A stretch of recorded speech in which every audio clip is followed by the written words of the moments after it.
Thank you very much. This is a very exciting project. We're going to do something that will go rapidly, relatively inexpensively, and we'll make it better than it ever was, frankly. It'll be something that people are going to be very proud of. Along with, in the bigger picture, a place called Washington, D.C.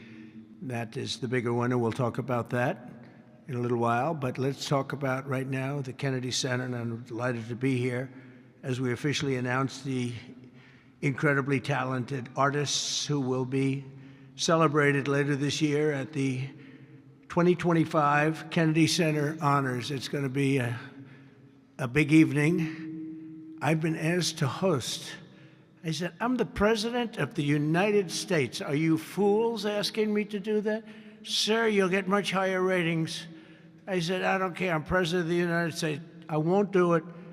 They said, please. And then Susie Wiles said to me, sir, I'd like you to host. I said, okay, Susie, I'll do it. That's the power she's got. But I just, so I have agreed to host. Do you believe what I have to do? And I didn't want to do it, okay? They're going to say, he insisted. I did not insist. But I think it will be quite successful, actually. It's been a long time. I used to host the Apprentice finales, and we did rather well with that. So I think we're going to do very well because we have some great honorees, some really great ones. Since 1978, the Kennedy Center Honors have been among the most prestigious awards in the performing arts. I wanted one. I was never able to get one. This year, it's true, actually.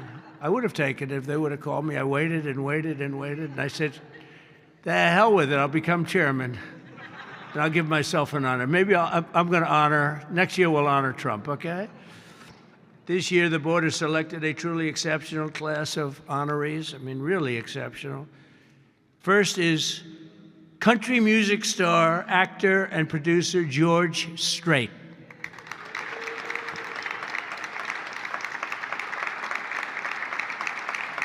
Great. Over an extraordinary 4-decade career, George has sold more than 120 million records worldwide, amassed 60 #1 hits, wow, and produced 33 platinum certified albums, more than any other living American. That is amazing. He's believed by millions of people to just be as good as you can get, and he's beloved by hundreds of millions of people all over the world. He's really something, and they call him the king of country, and we know him very well, George Strait. Okay, please. Oh, it looks nice. You're a good-looking guy. I hope he still looks like that. Second is actor, singer, philanthropist, and star of the Broadway stage. One of my favorite talents. I think he's one of the greatest talents I've ever actually seen. I've always said, and just so we don't get in trouble, I'll say among the greatest artists in the world are the Broadway London actors back and forth. That's all they want to do is they want to do Broadway and they want to do London. They want to do 8 shows a week, including matinee on Wednesday. And if you said make a movie, they can't even think about it. If you say go on television, they don't want to. All they want to do is be on the stage, the live stage, and it's amazing. But I've always said they're the most talented people. And this man may be the most of all. Michael Crawford is being honored.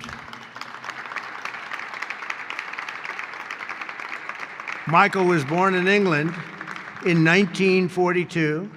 He made his Broadway debut in 1967. I was there. I shouldn't say that, but I was there. It seems like a long time ago. And he became an international sensation in the 1980s for his original portrayal of the Phantom of the Opera, one of the greatest ever, ever, ever, ever. You don't see him like that very often. Winning him the esteemed Tony Award for Best Actor in a Musical. He's won so many awards. Michael is truly a generational talent, had a voice that was unbelievable. It was unbelievable. There's never, I don't know, it's, Luciano Pavarotti had a very different voice. The power was incredible, magnificent. Michael had a different kind of a voice. These are just unbelievable talents.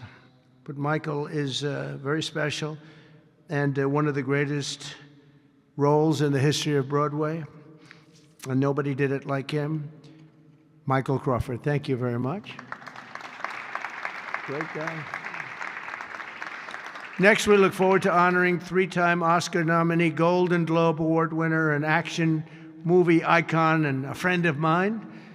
He's a very unique man. He's somebody that doesn't do these things. I said, I wonder if he'll accept, because some people don't really want to be honored. They don't care. But he was very honored to be honored, I will tell you. He's a very special guy. A real talent, never been given the credit for the talent. There was nobody else could have done the roles that he did like he did them, not even close, and they've tried and they didn't work out too well. His name is Sylvester Stallone.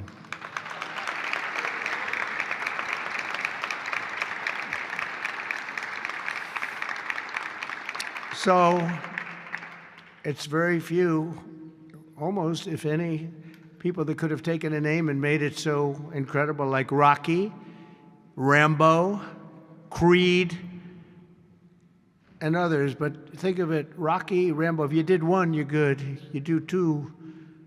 And I'll never forget, I was a young guy, and I went to see a thing called Rambo, and it had just come out. I didn't know anything about it, but I was in a movie theater, like we used to go to movie theaters a lot. And I said, this movie is phenomenal. What the heck?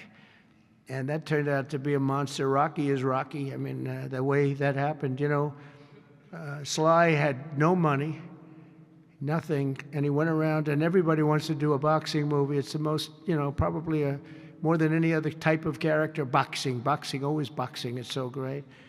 And there's rarely been anything like this one. John Voight did a great one, as you know. Champ, great. I think that was right there, too. John Voight's a phenomenal person, phenomenal actor. But Sly came in and he had no money. He wrote a script along with thousands of other people writing scripts on a boxer. And for some reason, a studio picked up this and liked it. And Sly he's in an old car that he came in from Brooklyn or someplace in New York, but I think Brooklyn. It barely made it to California. He was sleeping in the car. I mean, he had nothing. And he wanted control over who the actor was going to be, because he said it can't be successful if you're going to pick a movie actor with a bad build, okay? A nice face, but a bad body. And he said, I can't have these guys, because he's a tough cookie, and he knew exactly what it took. He knew what a boxer's body was. So they brought him one, and I won't tell you who it was, but it was a big name. But the chest wasn't exactly what you need. One shot, and your heart would pop out. That wasn't too good. Then he did another one. He was fat, sloppy, but had a good face. Then he did another one, and another one, and another one. And he turned it down. He wouldn't take $1 million. He wouldn't do it. And it turned out that when they saw him, they said, you know, you'd be actually pretty good for this role. And he had never done this before, anything like it. But think of it, he turned down $1 million. He had nothing. He refused to let somebody else play. He didn't want to play it. He wasn't original. He did it as a writer. But he ended up playing it because he couldn't find anybody else that fit the role. And who knew what would have happened? He's become a legend of the silver screen, a true legend, and he's a great guy. He's a little bit tough, a little bit different, I will tell you. He's a little tough guy. But he's a phenomenal person with a phenomenal wife and family. Incredible wife, incredible family. His film's grossing more than $7.5 billion, which is either a record or very close to it. I can't imagine anybody doing more. If you add up Rambo and Rocky and these others, I can't imagine anybody doing much more. 7.5 billion worldwide over the course of 6 decades. And Sly is a pillar of the really American pop culture and a Hollywood superstar like few others, and one of the biggest names on the Hollywood Walk of Fame. In fact, the only one that's a bigger name of the Hollywood Walk of Fame, they say, is a guy named Donald Trump. I'm on the Hollywood Walk of Fame, too, if you can believe that one. But he's amazing. He's really amazing. And he's actually a great actor. Fourth will be together celebrating one of the most revered singers of the American disco era, Gloria Gaynor. Best known for her chart-topping 1978 hit, I Will Survive. Gloria won the 1980 Grammy for Best Disco Recording, and her song was inducted into the National Recording Registry in 2016. 4 decades later, Gloria won a second Grammy in 2020 for her gospel album, Testimony, which is incredible. Truly a historic achievement, not only in terms of the years that have gone by to be great that long, but to have the two top of anything in that span of time, and with that kind of period between is pretty amazing. But I will say that I Will Survive is an unbelievable song. I've heard it, like everyone else here, thousands of times. And it's one of those few that get better every time you hear it. And nobody can sing it like her. And that's an honor. So, Gloria Gaynor, thank you. Thank you very much. And finally, we'll be honoring one of the greatest rock bands of all time, Kiss.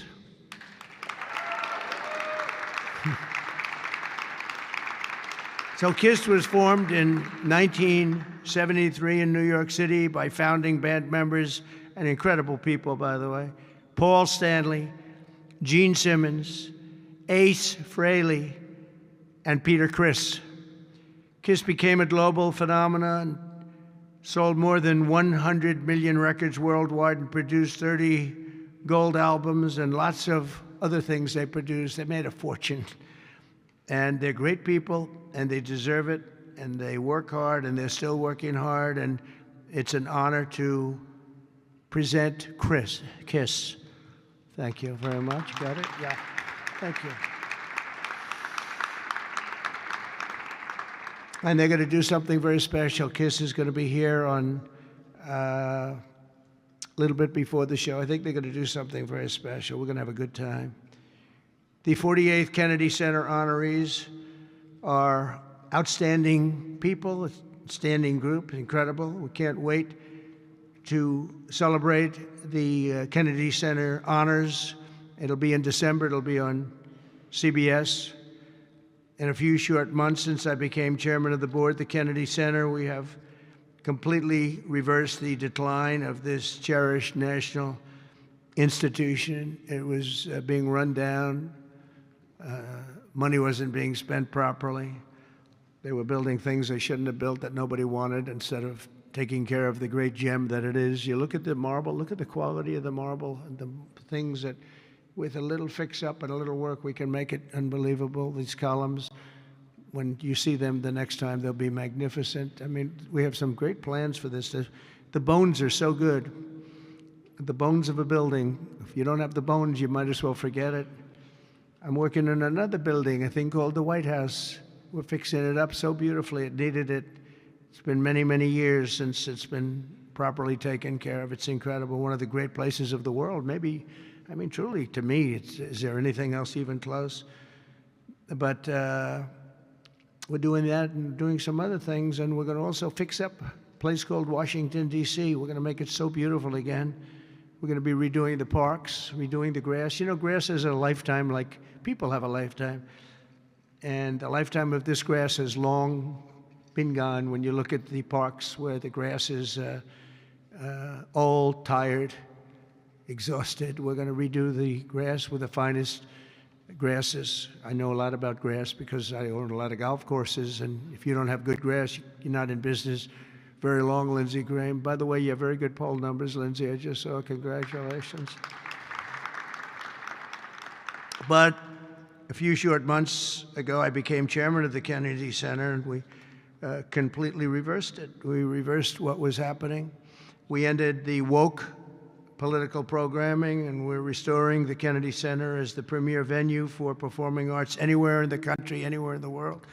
This has the potential to be anywhere in the world. We're going to make it something that people can't even believe. We have some unbelievable plans, and ultimately it's about the talent you get, though. You know, you can have a beautiful building, you can have nice marble walls, you can have nicely done columns, as I was saying, but if you don't have the talent on the stage, and we're going to get the best talent in the world.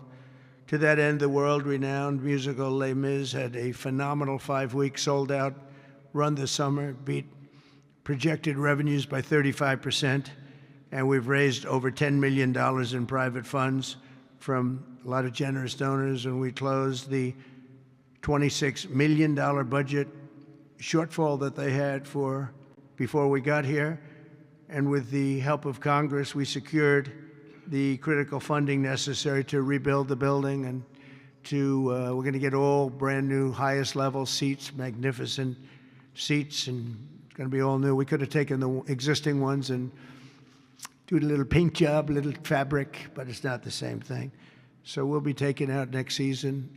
All of the seats will be taken out. The room is being completely rebuilt, and I just want to thank the Republicans in the Senate, headed by Lindsey. In that case, Lindsey was she's a big fan of this building, and they got a record $257 million that's going to go toward renovations that the building really needs, and all of the exterior is going to be incredible. It's going to be exciting. So I thank you very much, and thank all of your Republican senators. I don't think we had too many Democrat votes, probably. You never have. We don't have Democrats voting even for crime. But I shouldn't make this political, because they made the Academy Awards political and they went down the tubes. So they'll say, Trump made it political. But I think if we make it our kind of political, we'll go up, okay? Let's see if I'm right about that. But I want to thank the executive director for an incredible job. He's done great. He's been with me for just about the beginning, and everything he's touched has been good. He was on high intelligence. He worked in low intelligence and high intelligence.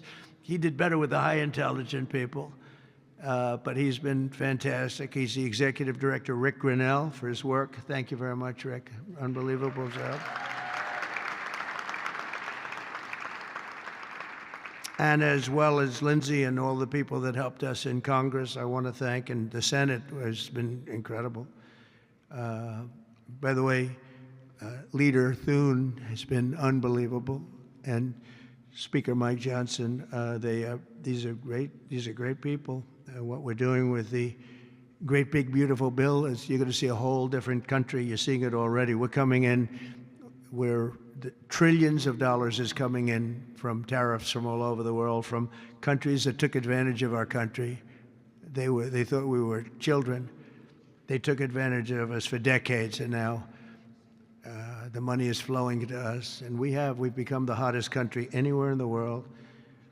But the Kennedy Center board members, many of whom I knew, and many of whom I put on the board, and it's as good a board as I've ever seen. And on the board also, and some people that are doing an incredible job. One in particular is Attorney General Pam Bondi. The job she's doing is incredible. Thank you very much. Long beyond the Kennedy Center. The Kennedy Center is the easy part. She's incredible, and you're going to see a big change in Washington crime stats very soon. Not the stats that they gave, because they turned out to be a total fraud. The real stats, the stats went through the roof. You know, they had a man that was forced to put up stats like they were doing better. They're not doing better. Crime is the worst it's ever been, but it started as of about yesterday. You see a big change, and people are feeling safe already. I've had so many calls, thank you, sir, thank you. They were afraid to walk out. They're not afraid anymore. And this will be like the border. We started off with millions and millions of people coming in from all over the world, gang members and people from jails. They were unloading their jails into our country. All over the world they were coming, drug dealers. They came from Africa, they came from Asia, they came from South America, Venezuela in particular. They were coming in, Trinidad, and the toughest people you've ever seen. And by the millions, and for the last 3 months, we had 0, 0, and 0. We had 0 people come in for 3 months. They respect our country again. That's the other thing. All over the world, our country is respected again. So I also want to thank the Chief of Staff, Susie Wiles, who's fantastic. She's done an incredible job. And Sergio Gore for the job he's done with personnel. Thank you very much, Sergio. Fantastic. In the coming months, we'll fully renovate the dated and the infrastructure of the building and make the Kennedy Center a crown jewel of American arts and culture once again. I think we'll bring it to a higher level than it ever hit. Actually, it hit a certain level, but we're going to bring it to a higher level than it ever hit. We have the right location, and soon we will be a crime-free area. This is going to be a crime-free area, by the way. You'll be able to go out. People tell me they can't run anymore. They're just afraid. And they'll be running again. We're going to have a crime-free. It's a big statement because if one thing happens all year, Pam, you better be good, because they'll say Trump did not fulfill his. One person gets a little injured by somebody, they'll say Trump did not fulfill his promise. No, we're going to be essentially crime-free. This is going to be a beacon, and it's going to also serve as an example of what can be done. We have to get rid of this cashless bail nonsense. If you look at New York, Chicago, Los Angeles, which is so badly run. Los Angeles, they can't get the houses. They can't get the people their permits to build their houses. They're trying to rebuild their houses from the ridiculous fire that should have never allowed to have taken place. They should have had the water coming down from the Pacific Northwest, but they didn't do that. But they can't get the permits for the people that want to build their houses. But I want to thank Lee Zeldin, because the federal government has gotten all of their permits, which are much more difficult permits, actually, and had them literally within 30 days after the fire. Everybody had their permit. But you don't have the city and state permits. They got to get going. The governor and the mayor have to get going. It will just be a matter of time that we're going to do something that's going to be incredible. We're going to use the Kennedy Center as a big focus of it. And that's the 250th anniversary celebration that we're having. So it's 250 years. So we have the Olympics, we have the World Cup, and we have the 250th anniversary celebration, all in this administration. And it's an honor that we were able to not be allowed to do what we were illegally and what we were supposed to do, and that was we had a great election in 2020. We won the election by a lot, but it was a rigged election, and we had to wait 4 years, and we waited 4 years, and it's interesting because I got the Olympics and I got the World Cup. I can't claim that I got the 250th. That one's a big one, but I happen to be here. But I got the Olympics, I got the World Cup, and I said, the shame of it is that I'm not going to be president when it happens. And lo and behold, look what happens.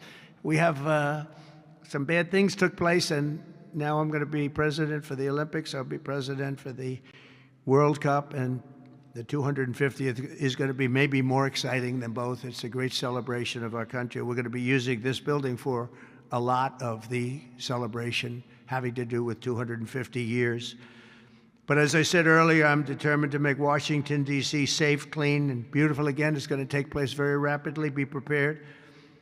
And a big part of that's going to include the Kennedy Center. So thank you very much. And I want to thank everybody for helping us. This is mostly the group right here. They're young, they're smart, they're ambitious, they want my job. Someday one of them will probably have it. But we have a great group of people that are putting this together, and they're also helping us with Washington, D.C. We're going to make Washington beautiful. We're going to redo roads. We're going to redo the medians, the pavers, and the medians all throughout the city. We're going to take all the graffiti off. We're going to have to remove the tents and the people that are living in our parks. We're going to be redoing the parks, the grasses and all. We're going to be going to Congress for a relatively small amount of money, and Lindsey and the Republicans are going to be approving it. I don't know about the Democrats. They don't approve anything. It's amazing. It's like they just don't want to vote for anything. They've got the yips. You know, in golf they say the yips. The Democrats are afraid to do anything because they don't want to be criticized. But fighting crime is a good thing. We have to explain. We're going to fight crime. That's a good thing. Already they're saying, he's a dictator. the place is going to hell, and we've got to stop it. So instead of saying he's a dictator, they should say, we're going to join him and make Washington safe. But they say, he's a dictator. And then they end up getting mugged, and, but the stats are very bad. But we're going to, I think we'll actually get Democrat support. I really believe they can't do this one too. It's, they talk about 80-20 issues.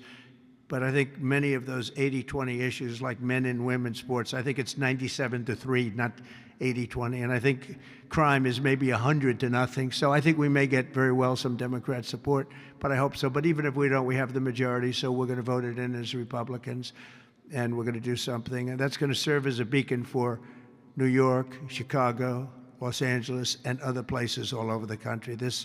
Our whole country is going to be so different and so great. Going to be clean and safe and beautiful, and people are going to love our flag more than they've ever loved it, and we're going to do a great job. So I want to congratulate all the nominees. They're unbelievable people, and we're going to have a tremendous day in December, and that evening is going to be special, some really special people, and real talent. Do you have any questions? Yes, please. Hi, sir. There's new reporting that the Russians have hacked into some computer systems that manage U.S. federal court documents. I wonder if you've seen this reporting and if you plan to bring it up with Putin when you see him later in the week. I guess I could. Are you surprised? Are you surprised? They hack in. That's what they do. They're good at it. We're good at it. We're actually better at it. But no, I have heard about it. I have heard about it. Please. Thank you, Mr. President. You mentioned congressional Democrats. You have not yet met with Democratic leadership, but there's a funding deadline at the end of September. Do you plan to meet with Leader Schumer and Leader Jeffries to discuss that situation? Well, I will, I guess, but it's almost a waste of time to meet because they never approve anything. If we want money to fight crime, if we want money to do only good things, just good things. Let's not even talk about controversial. They don't want to meet about anything. They really are. They're stuck.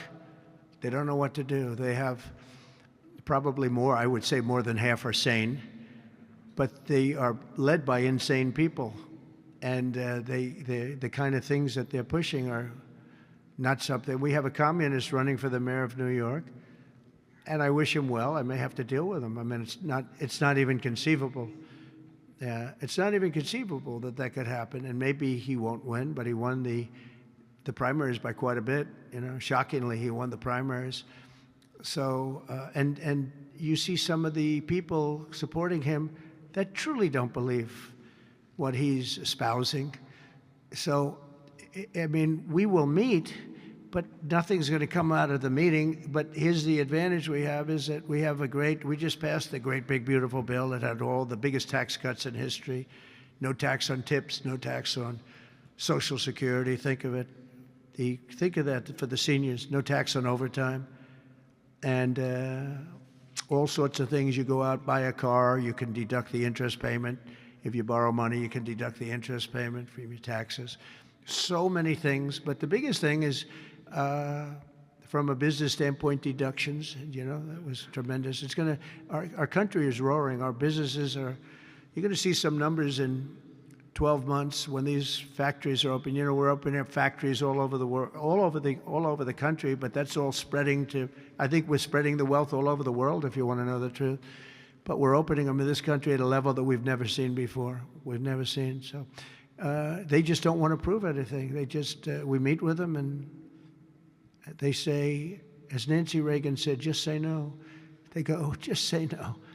They're afraid to approve anything. If we say, we want to stop crime in this country, or as an example, bail, we want to make it so that people, if they murder somebody, they're in jail. They don't get out on no bail.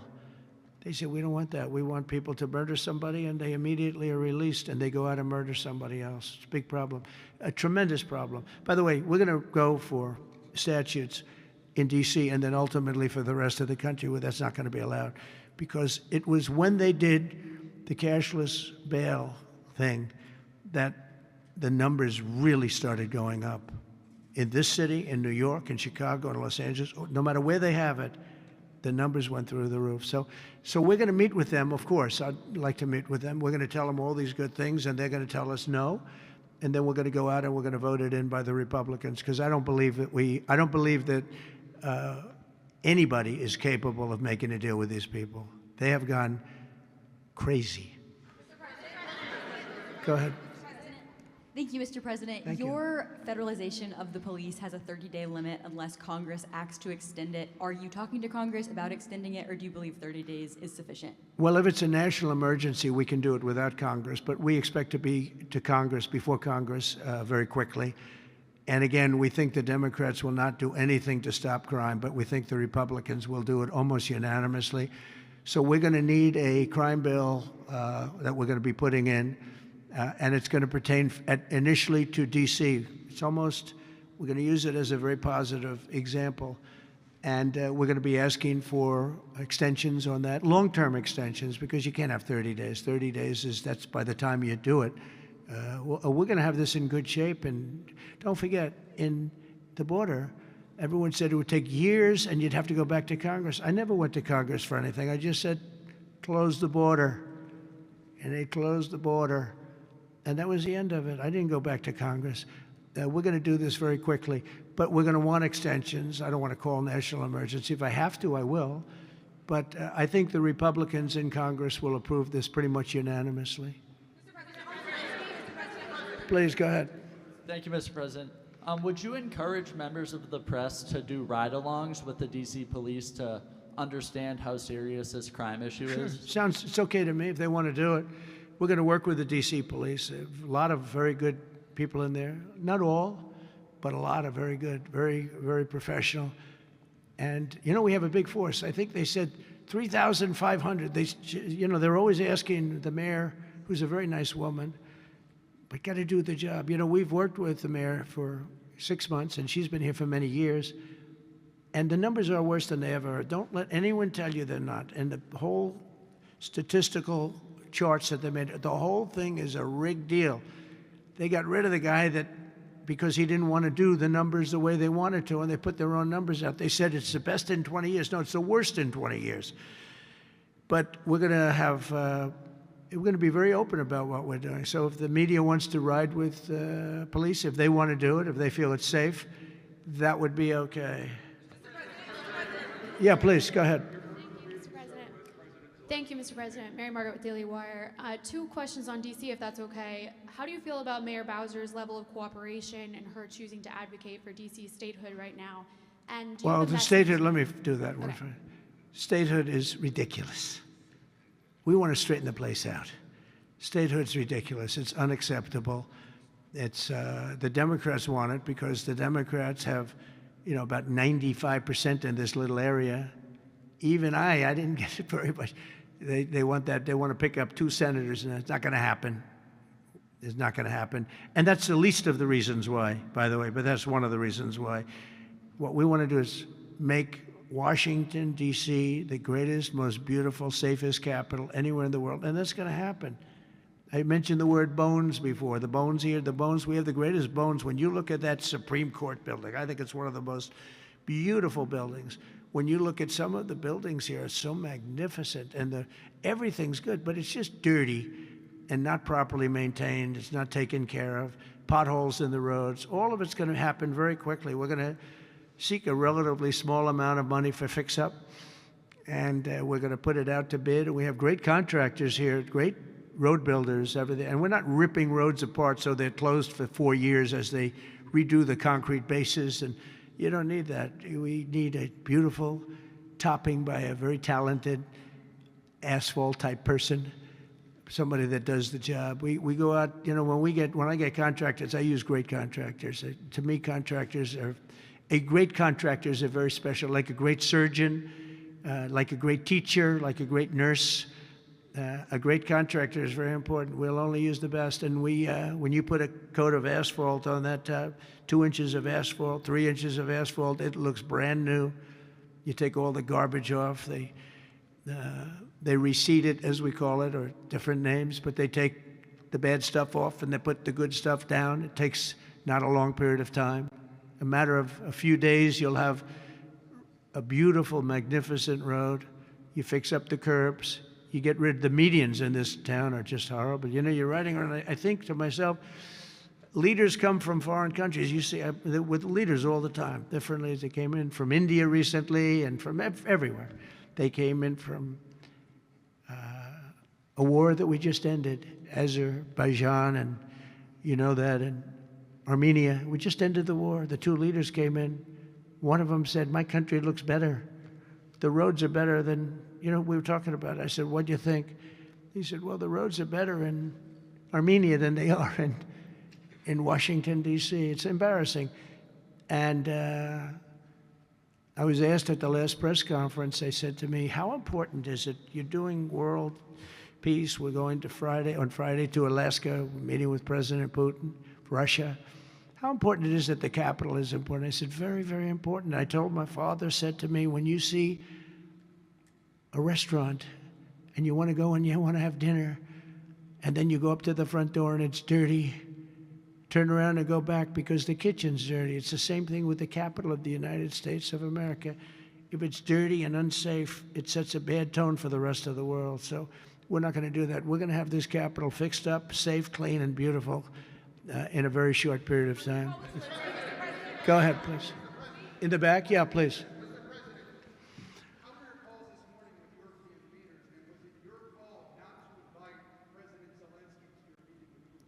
No, just the opposite. No. We had a very good call. He was on the call. President Zelensky was on the call. I would rate it a 10, you know, very, very friendly. I know the leaders because I was at NATO, as you know. I took it from 2% to 5%, 2% that wasn't paid, 5% that is paid, which is trillions of dollars in defense capability. No, it was always going to be, I was going to meet with President Putin, and then after that, I'm going to call the leaders and President Zelensky. I'm going to call President Zelensky, and then I'll call, probably in that order, the leaders. There's a very good chance that we're going to have a second meeting, which will be more productive than the first, because the first is I'm going to find out where we are and what we're doing. Again, this is Biden's war. This isn't my war. He got us into this thing, and it should have never happened. This war would have never happened if I were president. But it is what it is, and I'm here to fix it, and I'm here to stop 6,000, 7,000 people last week. 7,213 people last week were killed, mostly soldiers. But missiles being lobbed into towns don't exactly help either, but mostly soldiers. And Ukrainian and Russian, they're not American soldiers, but you know, if we can save a lot of lives, it would be a great thing. I've stopped 5 wars in the last 6 months. And on top of that, we wiped out the nuclear capability of Iran, obliterated it. It's turned out to be a correct word, by the way, because you know some of the press said, well, maybe it wasn't obliteration. It was obliteration. And we're going to meet with, I would say the second meeting, if the first one goes okay, we'll have a quick second one. I would like to do it almost immediately, and we'll have a quick second meeting between President Putin and President Zelensky and myself, if they'd like to have me there. And that would be a meeting where maybe it could be absolutely work. But the first meeting will not work that out. Certain great things can be gained in the first. It's going to be a very important meeting. But it's setting the table for the second meeting. I think the second meeting, if the second meeting takes place. Now, there may be no second meeting, because if I feel that it's not appropriate to have it because I didn't get the answers that we have to have, then we're not going to have a second meeting. Thank you, sir. Thank you, sir. I didn't ask you. Go ahead, please, address. I just wanted to ask you, thank you, Mr. President. How involved were you in the selection process of these honorees? I would say I was about 98% involved. No, they all went through me. They came over, Rick and Sergio and everybody. They said, I turned down plenty. They were too woke. I had a couple of wokesters. No, we have great people. This is very different than it used to be. Very different. These are great people, and they're not. I don't have any idea of the Republican, because I want people that. The Kennedy Center has everything. Look at the Academy Awards. It gets lousy ratings now. It's all woke. All they do is talk about how much they hate Trump. But nobody likes that. They don't watch anymore. That used to have 45 million people watching. I remember The Apprentice, first season. The Apprentice had 42 million people. The Academy Awards had 41 million people. We were the second show to the Super Bowl. But since then, the Academy Awards have gone down to, I think they've gone down to numbers that are like a regular show, because it went woke. We're not doing it for that reason. We're doing it because we want the great talent. But these are great people. So I was just a very long answer, but I was very involved. Thank you, Mr. President. The Biden administration was auctioning off border wall materials, but we're hearing now that the auctioneer is selling those materials back. Are you finishing building the wall? Well, I built hundreds of miles of wall, and I was getting very close. I actually finished the wall, but then I added another 200 miles, because when you do the original wall that I said I was going to build, which I got built, and I got it to the specifications of the Border Patrol and ICE, the exact. They wanted steel, they wanted concrete inside, they wanted rebar inside that, they wanted it to have wires. We have the walls are wired for, all of the internet stuff and security things. And we built it hundreds of miles. We did great. That's one of the reasons, even now, we're able to have such good numbers at zero, or essentially very little people coming in. But Biden, I ordered for another 200 miles. I was going to do another 200 because it's the way it is. And we're all set to do it. Then we had the bad election result, the horrible, what happened to our country, what they've allowed to happen to our country. And we are taking now that wall back. They sold the wall. Now, this is expensive stuff. Hardened steel, very expensive. 9,000-pound concrete and rebar. Rebar is very expensive, the hardest rebound. No, it's very hard to cut. You have different materials. It's very hard to cut because they cut it down if they can. It's very hard to cut. And Biden sold it for pennies on the dollar, 3 cents on the dollar, 4 cents on the dollar. He sold it. And I said, these guys really don't want it. That was when I first realized, when I saw the wall was being put up, because we could have finished the rest of the wall in about 4 weeks, anywhere from 3 to 4 weeks. It was all set to go. It was laying down, ready to be put up. The foundations were, and they took over, and they said, we're going to sell the wall. And they sold it, as you know, for pennies on the dollar. Well, Pam Bondi's been working very hard on suing that company, and I think they reached a settlement where we're taking the wall back. But they stole the wall from us.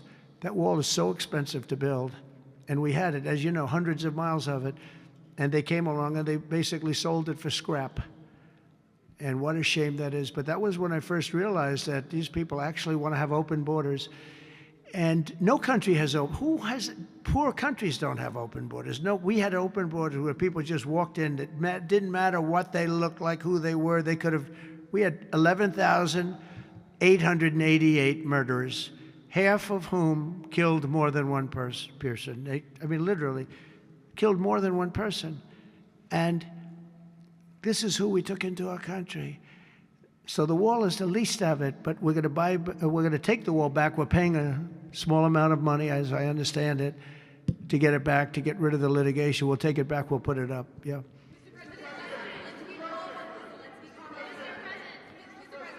Go ahead in the back, please.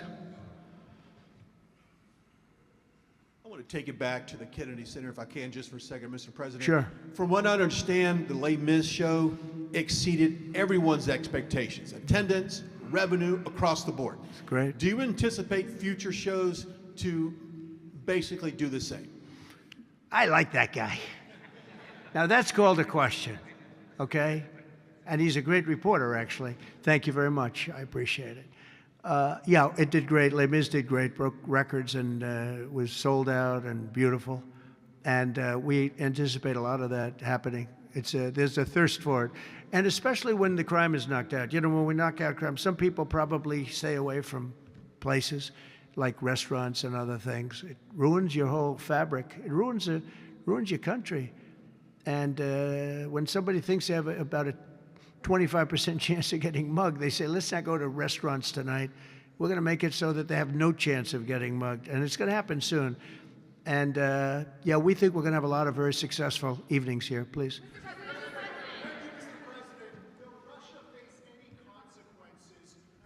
Vladimir Putin does not agree to stop the war after your meeting on Friday? Yes, they will. Yeah. What will the There- consequences there will be be? consequences. Sanctions, tariffs? There will be, I don't have to say, there will be very severe consequences. Yes. Yeah, please. Can I ask you a question about the Fed? Right next to you, please. Yeah. About the Federal Reserve. Oh, Federal Reserve, my Posted favorite. Too late. yesterday that you're He's too considering- late. You're considering suing Jay Powell. Can you update us on your thinking about that and tell us where you are in your search for a new chair? Well, he took a building that could have been painted and fixed, like we're going to fix this building for very little money. And that was in better shape. He took a building and what they did to that building, they built a basement under the building. It didn't have a basement. This is simple to understand. The building is right next to a thing called the Potomac River, the beautiful Potomac River. That means lots of water. And the water is right under the building. And they decide to build a basement under the building in the Potomac River. So in order to do that, you need the biggest pumps that God ever created. And they were pumping their hearts out, but as big as those pumps are, you can't pump it fast enough because it's the Potomac River. If the pump were bigger than this room, you couldn't pump it. But they tried, and they've been building a basement. And I said, why did you want to build a basement? I thought it would be a good idea, sir. A basement is the least valuable floor in a building. I know a lot about real estate. The least valuable thing is the basement. And you don't build a basement under a building that is 2 feet above the river that's right next door. You know, it's right near the river. People don't realize the river's right out their window. And that's the beginning. They did just a terrible job. Instead of, I could take a ceiling like this, they'd rip out the ceiling because they see a crack. Let's rip out the ceiling. And I would fix the crack and I would paint the ceiling.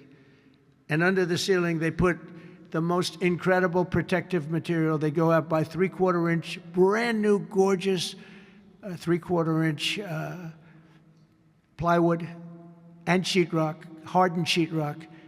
And they had it all over the building. So if a little piece of flake came down, but the problem is when they took the ceiling down and it would hit, they spent millions of dollars on protective material that you didn't have to spend anything.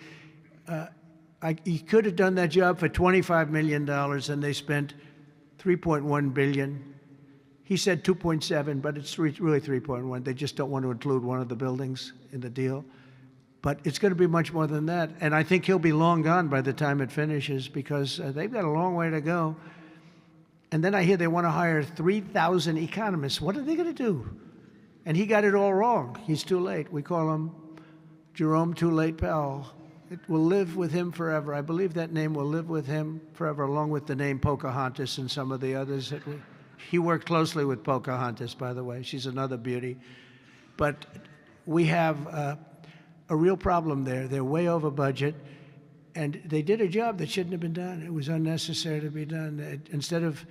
I could have gotten the greatest wallpaper anywhere in the world from the finest stores in the world. I could have fixed up a wall a little bit. It would have taken about 2 hours. And covered it with the most magnificent silk and most magnificent paper for thousands of dollars as opposed to tens of millions of dollars. What a shame it is that they did. But they would take down areas of the building that shouldn't have been taken down. They could have literally been painted, and they didn't do that. So they've got a long way to go. And I think it's just grossly incompetent, but not quite as incompetent as his decision not to do interest rates, take down interest rates, because just like they shouldn't have taken down a ceiling, they should take down interest rates. Every point costs us $360 billion a year. Think of that, $360 billion for 1 point. And we should be down at 1% because we're the leader of the world. We were always the lowest interest rate until like a certain time ago, decade, couple. But we were always, because we were the United States of America. So even if the country was run badly, we were considered like to be super prime. And now he's got us in a bad place. So we're paying $360 billion a year for each point. Now, I believe we should be 3 or 4 points lower. So that's over $1 trillion we pay. Every year, in interest. And it's really just a paper calculation. You sign a document and you save almost $1 trillion because that number equates very much to the bonds that we have to buy. But despite that, we're powering through it, and we have the greatest economy maybe we've ever had. But the housing sector, people aren't able to get good mortgages. They're paying too much because of Jerome Too Late Powell. He's truly incompetent. And we'll be making another, we put a very good man in temporarily in the one spot because one of the people that was appointed by the Democrats left early. And I heard left because that person wanted lower interest rates. And I heard quit, but I have no idea. I'm sure she won't say that.